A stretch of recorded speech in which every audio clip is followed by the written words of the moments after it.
մի րոպե է տևացել, որ Էջմիածինը կդարձնեմ ճահիճ, այսինքն այն հարցներ բարձրանամ, որ ջուրօգտագործումը անիմաստ գնում էր։ Ես հիդրոինժեներ եմ, շինարար եմ, գյուղատնտես եմ, տրանսպորտի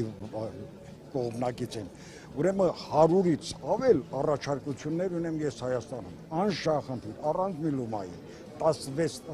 թվից մինչև հետո։ Իրենց դիմել են, Սևանա լճի վերաբերյալ 5 մասնագետի, ուրեմն Թագուհի Թոմասյան, ձեզ, Մարսպետին,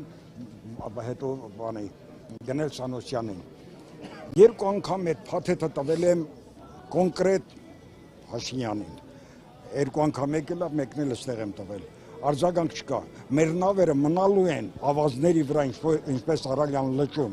ես դրա գաղտնիքը գիտեմ, ես հիդրոինժեներ եմ, 4 ջրամբարի վրա շին տեղամասի պետ եմ եղել, Աշխեգու շին տեղամասի պետ, կոլտեսությունում 7 տարի ժոճեխտիկ հիմնարկ եմ ղեկավարել, մատնացույցարած անձնավորություն եմ, ես չգիտեմ, մի բան ասեմ, թե չասեմ, ես Այդա Զարգարյանի հորեղբայրն եմ։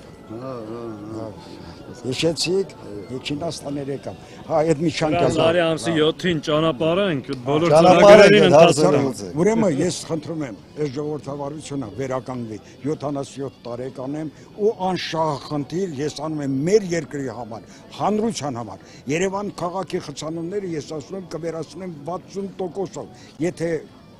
հաշվի առնեն 100%-ով, ու ես կարող եմ անել, ծրագրեր ունեմ, փաթեթներ ունեմ, հանձնել եմ տրանսպորտի վարչությանը, մի խոսքով։ Հասկացա, ուրեմն հունիսի 7 ամսի 8-ին ինձ ընդունեք։ Լավ։